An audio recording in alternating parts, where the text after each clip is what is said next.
Hi, my name is Halina Reijn and I'm the writer-director of the movie BABYGIRL, and I am in the IndieWire studio right now. I'm very, very excited. And we're about to talk about making my movie on the Toolkit podcast. I came across something. You had an opportunity with Black Book to work with one of my favorite directors, Paul Verhoven, and he had a piece of advice for you.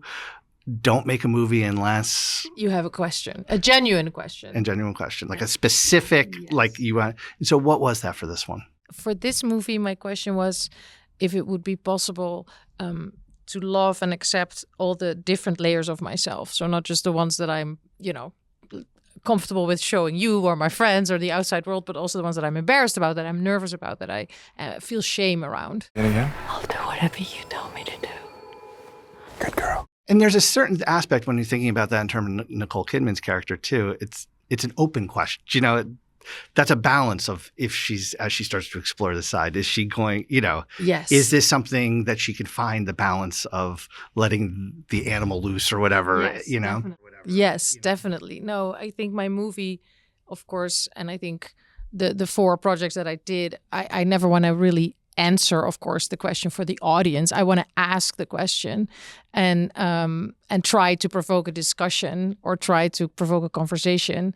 Although with this movie, I think I came closer to sort of creating a happy ending, if you will, figuratively and literally speaking, to really say, yes, she did find some form of liberation and she is closer now to becoming her authentic self and therefore loving herself a little more than in the beginning. Yeah, I guess it would have been messed up if it ended poorly. Like she let herself go, and that was bad. That seems like we would live in the American puritanical world that kept her repressed. Yeah, I agree with you, but you would be surprised how many people still crave that, though, no. Because they feel safe with that, that she would have been punished. No, I wouldn't be surprised. I grew up here. You would be surprised. Yeah, I'm surprised. As someone from Amsterdam. I want to talk about the Romy character.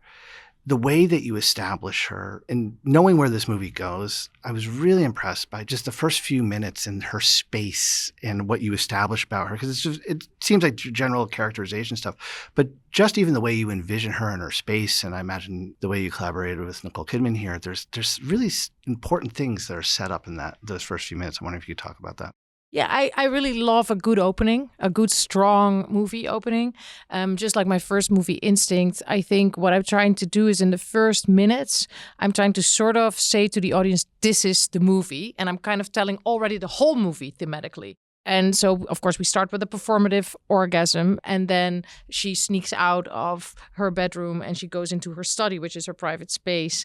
And there she has a real orgasm. And then we cut to the title, and then we cut to the robots that are like in her head, in my mind. So what I'm trying to say is, here's a woman who thinks she needs to wear a mask, which is the symbol of the performative orgasm, who thinks she cannot be herself, who doesn't love herself enough to be herself. And then we see her become the animal, literally in front of our eyes. She then goes from this beautiful, performative, perfect creature into this animalistic little beast. And then the minute she really is that and surrenders to that and climaxes, she shuts the laptop down, like even almost before she's finished. And then we see these robots going, and these robots then symbolize for me her gaining control again. So basically what I'm setting up is like the beast versus the civilized, and how is she going to find the balance? I'm wondering how you even talked to Stephen Carter, was your production designer, yes. who our readers know. We did a lot of work with him from Succession, so he knows this New York highfalutin world very well. I'm wondering but this is a different version of it. I'm wondering how you talked about the space and her spaces, both in work at home with him, because I think that is also part of this, right? Oh, yes, absolutely. So to me, everything and anything we talked about for this movie was sort of divided between the animalistic part, the sensual part, the primal part, the beast part, and the civilized, the control, all of that. And so this is also how I talked to Stephen about it. I said, I am from Europe and I like to think in more abstract ways. So for me, any space that we're going to design or build or decorate should be about her mood. more than about the realism of, this is a rich woman, so everything needs to look like that. Or this is a woman who works in a robotics company, so everything needs to look like that. Or this is an office that does this and this. So it's not so much realism that I'm interested in, but much more her state of mind. And so, for instance, when we designed the basement room in the office, which is where she falls in love with her intern, of course, and her intern demands her to become his mentor. And so they have these mentor meetings. Thanks for making the time. I was forced. What? What? I didn't say anything. Why did you want to meet here? You don't like this room? No. I like the room. It's a nice room. It's got a nice vibe. I think that's soundproof, which is good. And I said to him, this space is sort of a crossover between an interrogation room, because she humiliates him, because it's constantly about power play, to meet her there. But also it's a safe space. It's kind of like maybe a therapy session, or it could also be an S&M room. And he says in the beginning it's soundproof. And so I don't want it to necessarily be a realistic space. We just designed that as a theatrical space, because I come from the theater. And for instance, the cheap hotel room, which is where they first have a long encounter and where they actually have their first real sexual exploration. And that's also that I said design that as a womb, instead of like just a cheap hotel room. That's great, because you could see that's an interesting way of thinking about it. Because another part of the opening that I think is so important, and maybe this is obvious, but just even the casting of Antonio Banderas, but also his character. He's artistic. He is Antonio Banderas. He is sexy. He is masculine. But he's a sensitive husband, Yes. And there's a thing here that's very important because of this is internal, and that's always a little bit harder in movies. Yes. So it's like I think as an audience you're always waiting. Okay, what's the husband not get? It's like you instantly want to go looking for the clues, and then you're like, it's Antonio Banderas. It's like, Yeah. And I think that's very important. Like this, and even the kids, again, I think we're conditioned, maybe this Upper East Side, very, controlled life. I think we, in movies and television, we start judging these people. And it seems very important to you in the way that you do this is that. Yeah. I like to play with the expectation of the audience, and I like to be in conversation because I came from a theater, so I'm used to doing the Taming of the Shrew, which has been performed for, so many years. So I'm always used to being in conversation with the past. And I think when you do that, you kind of like stimulate the audience to kind of start to think for themselves and to kind of make them separate from what they are used to seeing. And so with Antonio's casting, that was incredibly important because I thought I want to cast someone who is very masculine, who if you see him, you would think, of course he can dominate her. Like, if that's what her kink is, then he will do that. And why? Because I didn't want it to be his problem. I wanted it to be her problem. What you said, like it is, of course, in the end, my movie is about an existential crisis. And how are you going to communicate that to an audience, even though that's inside of her soul, heart, and brain? And so I thought casting someone who would be creative, open, vulnerable, amazing, warm, funny, and very, very hot would help us by really seeing that it is her problem and her journey, and that if she would sit him down before the movie and say, hey, I have these fantasies, can we talk about it? I've had them since I was a little girl. She would have taken the time. He would have absolutely be open to it. But she doesn't, because she hates herself. She doesn't allow it to happen. And then with a complete stranger, this complete unexpected figure, she's more able to be reborn than doing it with someone that she's so intimate with. And that paradox, I think we all can relate to in a way. I'm wondering, and I'd love to go from writing to casting with this. Was the Samuel character hard to figure out and find that balance? I wonder, because of that sense of he is the fantasy. Yes. He is, and I think that's fair to say, right? Like, I mean, he's got, and there's also certain things like he's got to be a little off kilter. He's got to be someone who does inappropriate, crosses a line, I guess would be the line. I see myself as a power-hungry personality. You think that's what I am? I think you like to be told what to do. Sorry, I didn't mean to. That was incredibly inappropriate. But also, where you go with that character, I'm wondering, considering, because there's a danger with that character could become the plot device or the instigator, and I'm wondering how that developed, because I imagine that was a little bit of all the way to casting Harris had to have been a balancing act, right? I love your question. It's technically, of course, hard to pull off because it really would help if he was a villain in the script because it just pushes the story forward and it will pressure your lead character. So classically, that would be the thing to do. And it's very seductive when you're writing to actually do that. But of course, I wanted to really create an experiment for myself where all the characters are the villain and all the characters are the good guys. And so especially that character that would normally, again, that would be the archetype of the one who was the broody, dark from the wrong side of the track and then does something, something scary. We wanted to play with that and then go away from that.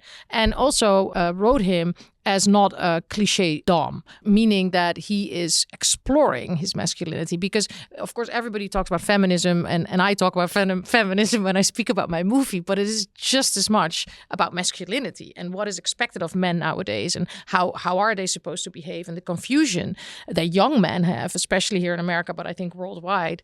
And so I wanted to express all of that in that character. So it is a very delicate tone. And it is all to me about performing, because when we think that we are expected of society or of our environment or our parents or our partners to behave in a certain way, we are not authentic. And so I wanted him to sort of try stuff out and then go in and out of his character, really. So when he says like, get on your knees, and he's like, oh, I'm so sorry, I shouldn't have said that. That shifting is really technically very, very hard to do. And you have to make it look as if it's improvised. Get on your knees. No. What? Get on your knees now. Is that what you want? Because then it becomes electrifying. And then as an audience, you feel that you're not a voyeur that you were in the 90s when you were watching Indecent Proposal and Fatal Attraction. You're not a voyeur now. This is a different experience. This is more modern. You're in the hotel room with them and you're seeing them trying stuff and you're seeing them as humans instead of these Hollywood, like amazing, sexy, sensual characters that are just suddenly doing this S&M dynamic. And so it was very important for me that we would find an actor that could do both, be extremely vulnerable and be extremely macho within, and switch between those layers in his acting within nanoseconds. Because there's another thing here of like that I think you and Harris find, which is there's something about his age. There's something like a confusion. There's something there where it doesn't become, because that you don't want him to become unstable. Yes. And I think there's that thing where it's like, oh, this guy's just a little, Yeah, we do play with it. There's a scene in the car. We're spoiling, right? Yeah. There's a scene in the car where he suddenly pops up in her second home, upstate. And yeah, he's like a cuckoo bird, I always say, like he nests in the wrong nest. So he suddenly is there and he has an excuse like, I had to bring back your laptop. But of course, she gets a total heart attack seeing him sit in her family with Antonio Banderas and her children at her table in her home. And then they have a huge fight and they blackmail each other. And then he loses it in that fight. And I really wanted him to be very aggressive there because, of course, we are, again, I'm constantly playing and being in conversation with these 90s thrillers. And of course, they would then have him be the psychopath, and have him really, be dangerous. But I do want to play with that expectation. And again, that is for me, that's a symbol of that confusion about his masculinity. Like, he's like, what do you want me to do exactly? Who do you want me to be? And they're both saying that to each other. And also, and this, again, this might be morally wrong because, of course, my movie is about having an affair. But what they are doing, whether they want it or not, is that their sexual dynamic is like the kink that they're having is the office, is their hierarchy, is their blackmailing each other, is them showing up at her house, That is all, everything they're doing is power play. Everything is a chess game. And that's the thing that I loved about this was because when you were talking about the 90s sexual thrillers, the thing that those had that your film needed was the danger, right? This doesn't work, I think, because of the kink and everything. You needed a little bit of that sense of something at risk or feeling that's a cat and mouse type aspect of it. But the thing is, like, what those, beyond being through a female lens, which is a refreshing thing, the other thing is like if you think of like a Basic Instinct, it's a murder investigation. There's like a plot thing that's there. And you don't want it, that element of, it was just natural to go to the work HR, element, that because you need enough of that plot where it could be that, right? Well, because so when I wrote my first question down that we started our conversation with about self-love, my next goal was to write a story about power, sex, consent, control, surrender, because I myself find that my biggest issue in life is chaos versus order. Like life to me is incredibly chaotic. We're all all going to die, yet we're sitting here as if this interview is incredibly important. We were talking beforehand. Yeah. Our friends' homes are burning. Burning. And, Yeah, and yet we're talking about movies, and it seems completely absurd. And so I knew that I was setting out to make a story, and in all lightness and humbleness. Like, I'm not saying that I'm going to change the world with my story at all, but that was what I set out to do. And then I thought the best way to do that is to write a comedy of manners on these topics, and a comedy of manners meaning it's a fable. We're going to exaggerate things just like a Greek tragedy did in the old days. We're going to exaggerate it. We're going to, condense it. We're going to create a fable, and then afterwards, hopefully, people will discuss things and we'll talk about their own shame and their own hidden feelings. And that was kind of the Trojan horse that I wanted to create, that I set out. Did you order this? No, I did not. I'll get him to take it away. No, it's... Excuse me. I don't think they do that. Are you going to drink that? Don't drink that. And so that's why I see this for myself. I see this, again, as a comedy of manners in which all these topics of power, consent, and the workplace are discussed. And what better place to set it than the office, because in America especially, but also in that is where the real forbidden fruit is, because that is where we were, and luckily, because Me Too has completely changed my life in the best sense of it. I used to be an actress, so I've experienced all of it. So I'm incredibly grateful to that movement. But I do think it's important to keep shining light upon those darker sides of ourselves. And since my film is a comedy of manners, I wanted to place it in the office, the place that was the most taboo to have a weird power dynamic between these two people. Going back to casting Harris in this issue of The Cat and Mouse, how much, considering this is Nicole Kidman, I imagine that's a starting point. Early on, I imagine you're working with her, and that's kind of a starting point. How much of it is important to find someone that was also going to be able to find that cat and, that kind of give and take with her? Because I imagine I don't know how much it's even just someone that works with her on screen, but there's someone being able to create that dynamic between a younger male actor and her. Was that something that you were also conscious of and trying to cast? Yeah, I think when I was writing, I was very aware of the fact that my movie would be incredibly provocative, because apart from it being about power and control and surrender, it's also a comedy or a story about two generations. So you also need an actor in both parts, actually, that is able to look at themselves with humor and lightness and self-deprecating, because my film is about this woman who thinks that she can have control over her whole life, but also has this idea of herself as a very strong woman, as a feminist, and she has it all in order. And then suddenly here come these young people, not only Harris Dickerson, but also her assistant Sophie Wilde and her daughter, played by Esther McGregor, who challenge all of that and who disrupt that and who actually say, no, you're wrong. Your whole idea of what a strong woman is and what perfection is and how you should look like and how much you should weigh and what you do, that's all wrong. And I think that is what makes it very interesting. So you need actors in all of the roles, also Antonio Banderas, who are able to look at themselves and the world with radical honesty. If you're not able to do that, then my movies are not cartoons. So you got to bring that radical honesty into your performance, and you got to be excited about that. And all these actors, apart from that, they're sort of the best actors on the planet, but they are also able to look at themselves and behavior in an honest way and have fun with it and be light with it and be aware of how we are all weak and we are all strong. I want to go to the first hotel scene, which is a longer scene. You mentioned it before. I love that idea, by the way. Now I can't. It's like a womb. It's like a Fleabag hotel, but it's a womb. I love it. And thinking about that, could we go through the mechanics of something like that scene? Like, how much does that start with? It's a longer scene. There's lots of different sections to it.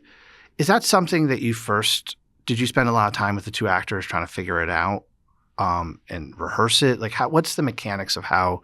Because the way it plays, it's very tight. It's really well done. But I'm wondering how I want to go through the stages of getting there. So I do look at it as a almost like a little play by itself, like a short film almost, a very long scene. And I already know when I'm writing it that I want to shoot it in very long takes.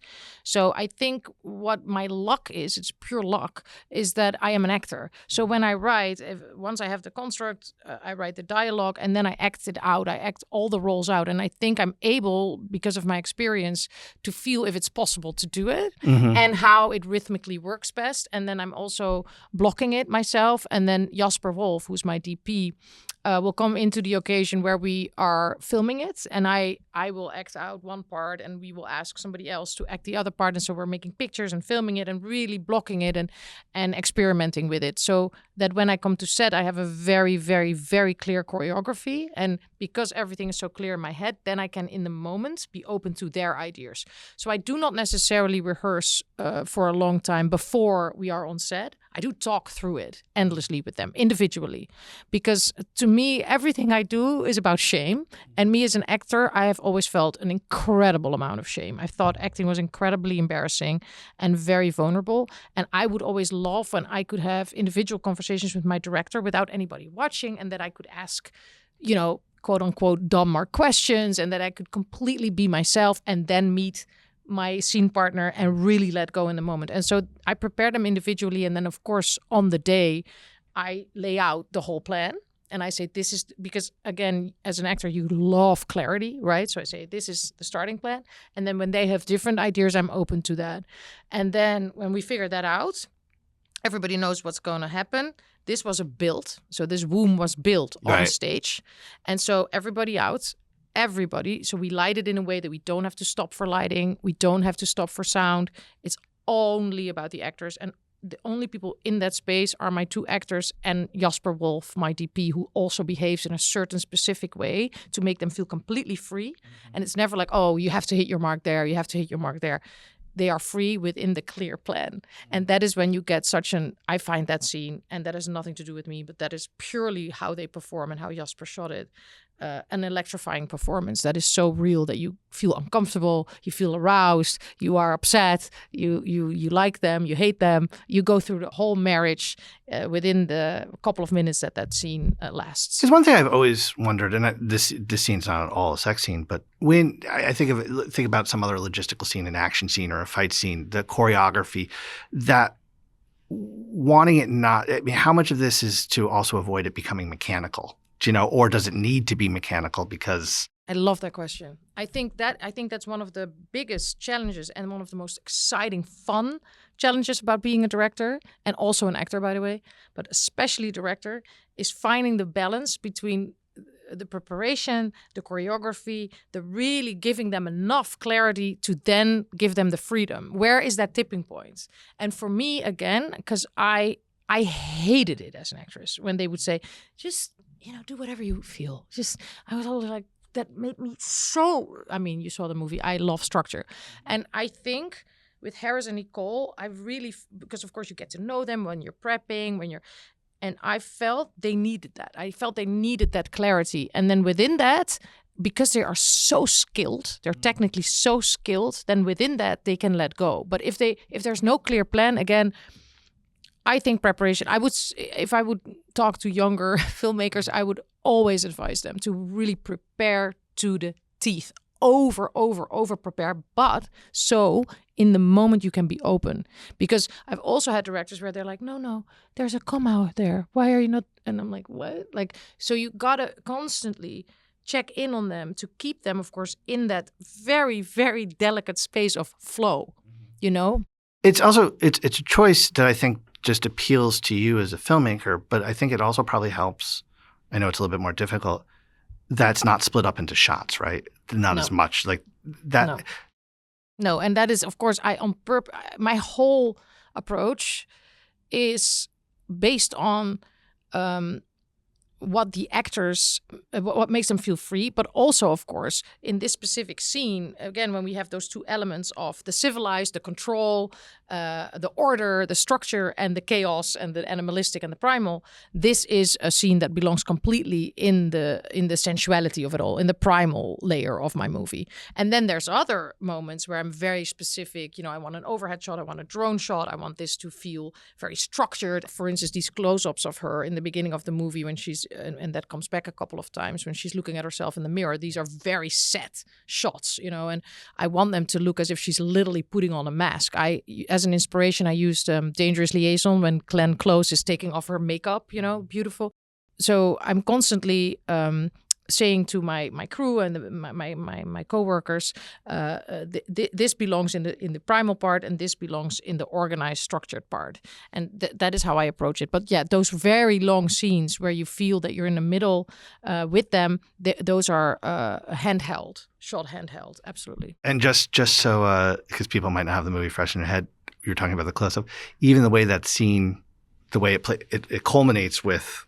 We're right on her, yes. We're with her in her face, yes. It's happening behind her. It's almost a little out of focus. And it's like yes. to come back to that shot right there of her. Yeah, exactly. And I also think what sometimes is a misunderstanding is like, if you want to do that Cassavetes style that I love so much, that when she's climaxing in the womb room, in the cheap hotel room, and she's on her belly and the growl comes out, that was something that I had acted out exactly the way we made drawings, so everything is very specific. It's not that I'm like, oh, just you want to do that? Of course. No, I'm like, you're on your belly, it has to be like, and because we wanted to create this feeling, because my movie, of course, also deals with the orgasm gap. And for women, it's just more complex to orgasm and it takes more time. And so in that scene, at the end of that scene, I really wanted to create the feeling that women often have where they think it takes too long. I want to get up. I can't stand this. I'll fake it because then at least he will feel confident. And I really wanted to give the audience that feeling of uncomfortable feeling and a little nervous, and then the relief, the push past it. Yeah, and I wanted Jasper to be on the floor with her, with his camera, and really hold on her face, not make it in your face a sexual act at all, letting it be very suggestive and very elegant. But all of that was, we shot listed that, we really, really prepared that. And then if you have an actress of that level who can, within all your ideas and can then give this performance as if it is a documentary, that is, of course, what you're looking for. But it is a very hard thing to capture because you are repeating it and it is technical and it is all prepared. So, of course, to make it look so real and raw and vulnerable is also the talent that she brings. And I think, and she has said this from, I think, back when the film premiered, was at Venice, that ability to have those conversations and be honest up front is like, you have to have that. Yes. You have to have that behind the camera yes. if you're going to make a movie like 100%. And I think when I was writing, of course, I did realize this is provocative material, especially in this country. And I was just writing it I was playing all the parts myself at that moment. So I didn't have a specific person in mind, but I did think whoever is going to play these roles, I can't work with people who would censor me or who would say, I'm not going to do that. And of course, what is so impressive about Nicole Kidman, even though she's, one of the biggest icons of our time, that when she read the script, that she said, I'm going to do everything that is on that page. And knowing what that means for especially a female director where you don't have that much power yet. And, and she gives you that. She surrenders. She makes herself available and makes her insane and completely unique talent available to you as a female director. And that is the biggest gift that I ever could have gotten in my life. I want to skip ahead to another sequence, another hotel sequence. Is that supposed to be? It's supposed to be like a plaza suite, like some nice hotel, right? Yes, like the Pretty Woman hotel. Yeah. Like was that a build too, or did you go? No, that we found, and it's very hard, as you probably know, to shoot in hotels in New York because it's so incredibly expensive. But yeah, we found this. I love that. That is huge. It's a suite actually, but it has multiple rooms and it's a whole floor. I wonder if that's now the baby girl room. I wonder if they're going to get an extra grand a night for. That wasn't where I was going with this, but that I don't want to say it's loose. It's there's vignettes, there's moments Yes. to it. Yes. I don't mean to say that it was constructed loosely or it was thought of loosely, but I am wondering because, well, let's just start there. What big picture? What were you going into that sequence thinking about, and how much of it was scripted? Yeah, so there's 4 like huge scenes between the two of them. So 2 are in the interrogation room, in the basement room, that are mirroring each other. And then there's these 2 hotel room scenes. So basically those 4 big scenes between them are kind of like the pillars of the movie, if you will. And both hotel scenes, so the first one that we just discussed, the womb, and then the luxurious hotel room, they are both, for me, time changes. So your experience of time as an audience and as the characters, it changes. For me, when I fall in love or when I become addicted to someone, time is such a strange concept because I could spend an hour with you, let's say we're addicted to each other, and suddenly that feels like a whole lifetime. And so I wanted that to be happening between them. And in the cheap hotel room, that is his territory. He rented that room. She's there on his invitation. Of course, we see her in the beginning not knowing what to do, completely dressed up, finding the hair on the bed. And then the luxurious hotel room is something she, of course, paid for. She rented, and he comes in there almost like My Fair Lady, saying, "Oh my God, there's a whole living room in here," like Oliver Twist. And then I wanted them to go through a whole marriage again. But now they're further in their dynamic and it's getting a little more intense. And a little darker, if you will. But then in the end, they also really find each other when they have a very intimate scene in the bed. And yes, how I wrote it was, I had all these little scenes, sub-scenes within a bigger scene. And there was a lot to do. And we only had that room because it's so expensive, that suite, for one day. So we had to really, really be incredibly efficient. Most of the things we just did 1 or 2 takes and we had to move on. Also because there was a lot of intimacy. For anybody who has seen the movie, we cleared that space completely out. There was no one there. You couldn't see anybody. People were working in little side rooms or closets. We really wanted them to feel like they were alone in that space, as if they were really going through it. And to me, all the scenes between them are, of course, sexy and they're sensual and they're fighting and they're making up and they're making love. But in the end, to me, those are therapy scenes, all 4 of them. They're healing each other, whether we like it or not, whether we morally agree with it or not, but they are healing each other's wounds. They're both in a crisis. She's in an existential midlife crisis. She knows, she sees the horizon of life. She's like, why am I here? What am I doing? And he is in a quarter life crisis where he's entering the world, the stage, the world is his stage. And am I a man? And how am I supposed to be a man? And he's taking his first steps as a man and is experimenting with masculinity. And we see them connecting through their wounds in those scenes. George Michael dance sequence. Yeah. That was something you. First off, did you act that one out? I did. I act everything out.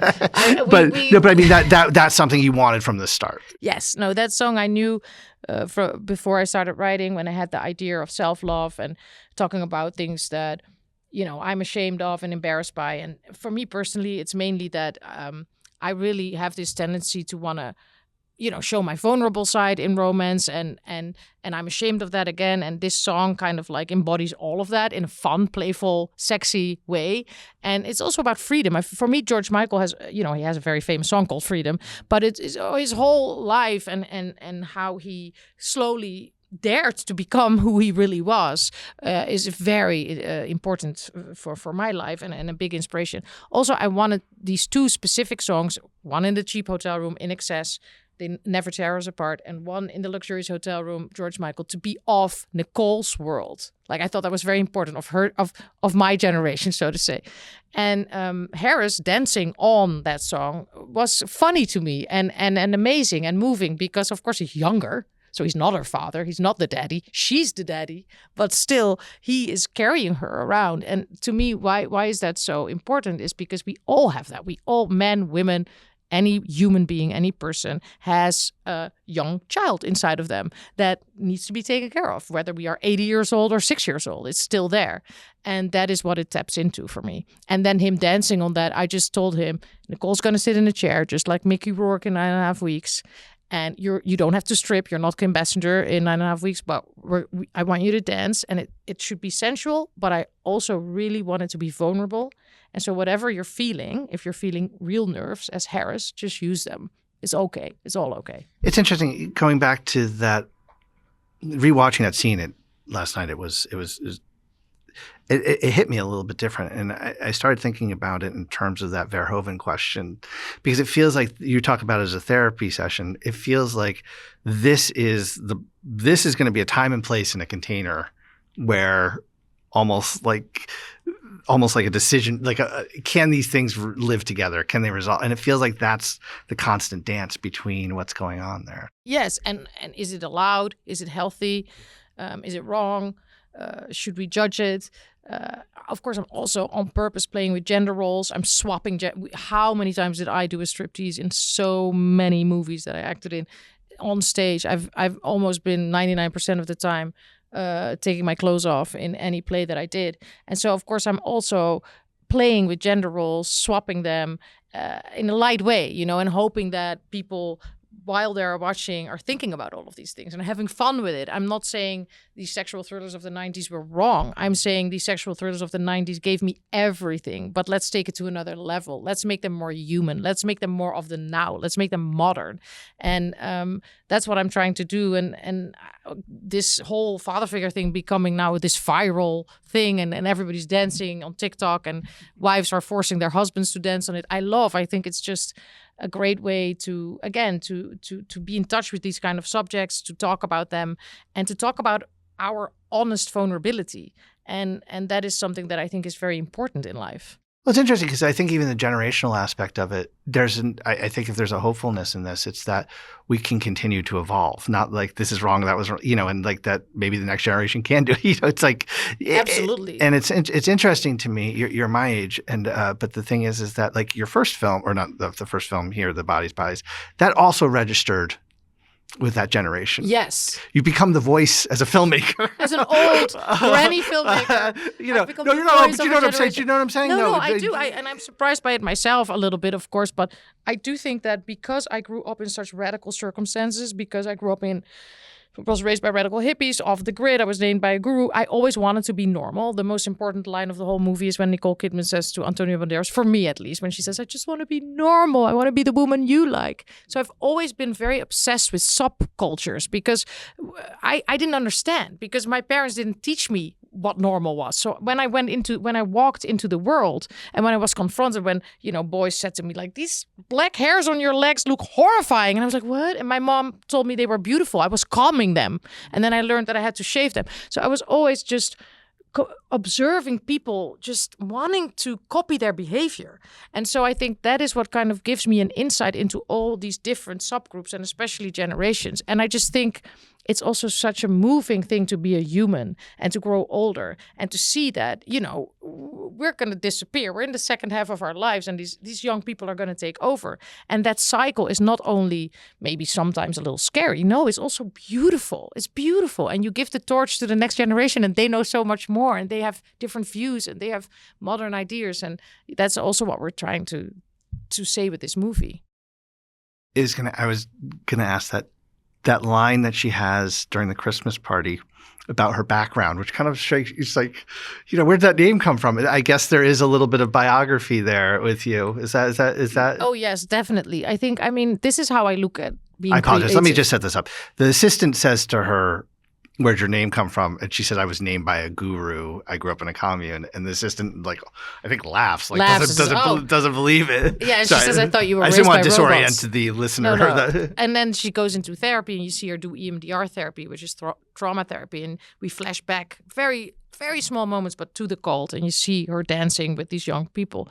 But yeah, no, I think my idea of being creative is that, of course, write what you know, but I think having done all these huge classical plays all my life that were my biggest teachers, actually, I think that I can make a phone book sound personal to you, but I think it is just interesting to always bring your own pain and your own shame into stories, because then you can connect to others. And for me, of course, I'm not a CEO of a robotics company. I don't have children. I'm totally single. So a lot of what Romy is, I am not. But the core of this movie is incredibly personal, which is chaos versus order. And the sexual revolution, where I'm like I'm a classical product of the sexual revolution and of those ideas. Yet I have so much shame. And I think that is a beautiful metaphor for where we are right now. How did the 60s and the 70s happen? And look at where we are right now. We're so frightened of it. We're all suppressing our dark side. Yet internet porn is blossoming, more than ever before. So I think it is just very important to keep shining light on it. And I thought it would be incredible to have a character that comes from freedom, but her whole current life is one big answer to that chaos, is like order, structure. No, I'm none of these things. I don't have a beast. And then slowly the beast is waking up and she's, thank God, able to look it in the eye and calm it down. But if you don't do that, if you keep suppressing it, that's when it shows up in risky and dangerous ways. Last one, and I think this is connected to a lot of the ideas, I hope. Your choice of composer. Yes. And the use of music, because yes. that taps into a lot of this. Yeah, so of course, because again, we're dealing with darker subjects, sexual desire, hidden fantasies, taboo, existential anxiety. All of that is pretty deep and dark, but my movie is meant to be something that is entertaining and fun. And so I wanted to create a score that would signal that to the audience at all times, and also signal this is a fable, this is a fairy tale. And even though it seems like they're blackmailing each other and the stakes are incredibly high and she can lose everything, it is still, whether we like it or not, it is still a sexual game. And so Cristobal, who is a genius who did White Lotus, for instance, some people might recognize kind of his sound, is able to do that. And so even when they're fighting and when it all seems to go completely wrong, he still is able to communicate with the audience. No, this is a game. They're blackmailing each other for a reason. The risk is the kink. The office is the kink. The threatening each other, the blackmailing each other is what they are actually looking for in order to let go of control, in order to heal, in order to find each other. And that's how he's guiding us through it. And I love it. Because there's this thing there, like if you went with a thrillers type score, that like those 90s, that's a different note, So there's, yes. It's different than the White Lotus, but it does have that thing where it's communicating something directly with the audience. Yes. About what's on screen. Yes, because the whole movie is, of course, about performance. It's about the idea of thinking that you have to wear different masks and that you cannot be your authentic selves because people won't love you enough. And slowly, we're kind of also saying to the audience, by letting our main character slowly take her mask off, we're also asking you, audience, to take your mask off. And Cristobal is constantly bringing awareness to these mechanisms that we are operating on with the whole movie. And I love that. So there's always a meta in my movies. There's always irony, even for the characters. They're like when he says, like, take your panties off, she's like she sees herself sitting in that hotel room. And that is how we experience life. We don't experience life as a Hollywood movie. While I'm talking to you, I'm also making a list of groceries. I'm also thinking about, oh my God, I have to call my mom. We're constantly living on different reality layers, and that is what I wanted to express in my movie. I actually thought that was the biggest sign of liberation, is that she acted like a little childish there. She's like pouted because it was like the first time that we've seen her do something like that. But congratulations on this movie. It's really registering. It did well over the holidays, and our readers are really loving it. So thank you so much for all your support, and I love this conversation. It's so wonderful to really go into the depth of the filmmaking. Thank you. Come back when you make your next one. Yay! Do you know what that is? I do, sort of. All right. We'll wait for it. Thank you so much.